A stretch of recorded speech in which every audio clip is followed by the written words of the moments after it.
Good morning, this is London. I'm James Reynolds with Channel 24 World Service News at 8 o'clock GMT. The headlines.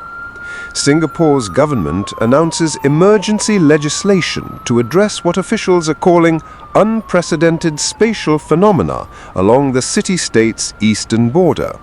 The so-called fold has now existed for 4 months, creating a direct physical connection between Singapore's Changi district and the war-torn Ukrainian city of Donetsk. The fold first appeared in February, creating what physicists describe as a spatial anomaly that brings two geographically distant locations into direct contact.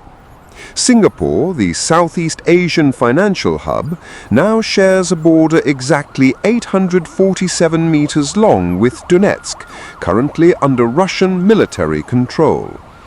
The phenomenon has likely triggered the largest peacetime migration of technology companies in Asian history, with major data centers contemplating on relocating. Chapter 1. Mirage Alley. I live at the edge of Singapore, where the land narrows into the runway lights of Changi and the sea rolls in with its humid salt breath. The air here used to carry only the roar of planes, the smell of satay smoke drifting from East Coast Lagoon Food Village, and the steady rhythm of cyclists gliding along the park connectors. But now, a street has split the world in two. They call it Mirage Alley. It appeared one morning after what people simply call the fold. Nobody can explain it cleanly. Some blame experiments with space-time physics at CERN. Others say it's divine judgment. And the scientists on CNA talk endlessly about dimensional membrane displacement and quantum geographical anomalies. The government issued measured statements about unprecedented geospatial phenomena requiring careful study. All I know is this. On one side of the street lies Singapore, orderly and humid, with kopi stalls opening at dawn and Jewel Changi's glass dome catching the morning sun. On the other side lies Donetsk, or what's left of it, war-pitted earth, grey concrete husks, the acrid smell of cordite mixing impossibly with frangipani blooms. From my HDB flat balcony in Upper Changi, I can see both skylines at once. The Marina Bay towers glitter in the distance, but their windows now reflect fires from the Donetsk side.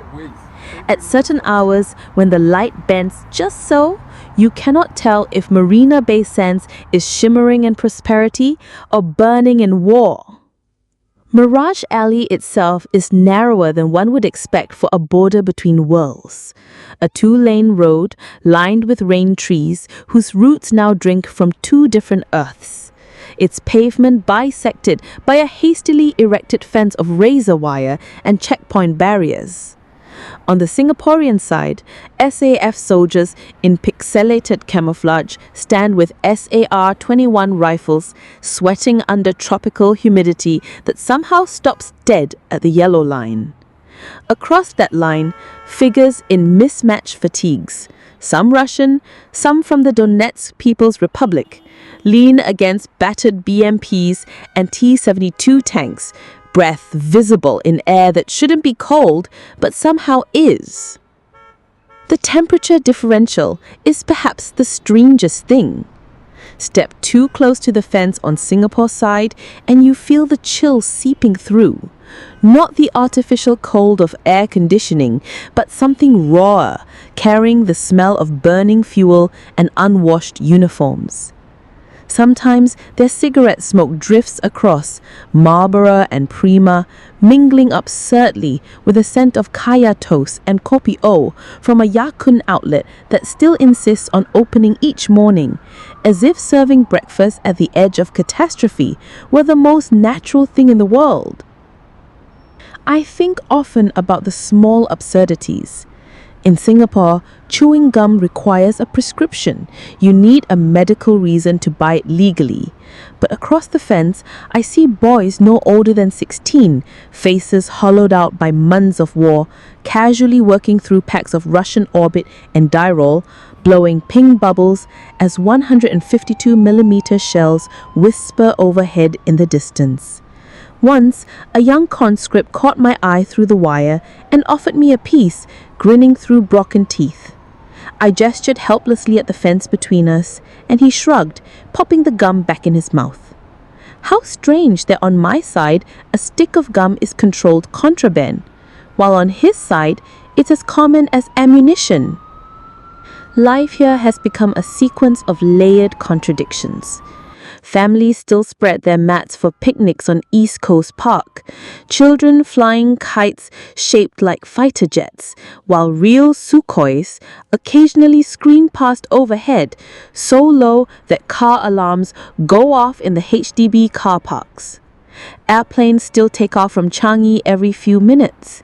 Singapore Airlines maintaining its schedule even as pilots now file reports about unidentified aerial objects and atmospheric temperature anomalies at Vector 090. The airport authority installed additional air defense systems but disguised them as modern art installations.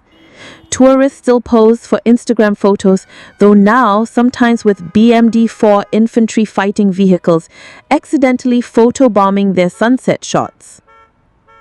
People ask if we feel safe. The question assumes safety was ever something we could measure or control. The SAF maintains the barrier, but it's more psychological than physical, designed to keep panic from spreading rather than shells from falling.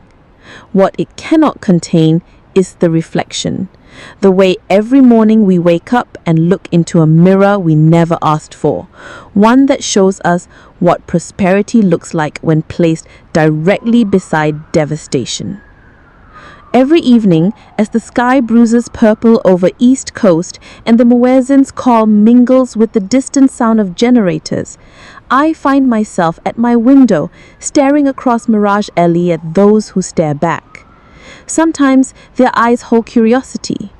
What does it look like to live without war? Sometimes they show envy, resentment, or simple exhaustion. But sometimes, for a fleeting second, in the way a young soldier adjusts his helmet or an old woman sweeps debris from her doorstep, they seem exactly like neighbors. And perhaps that's the most unsettling thing of all.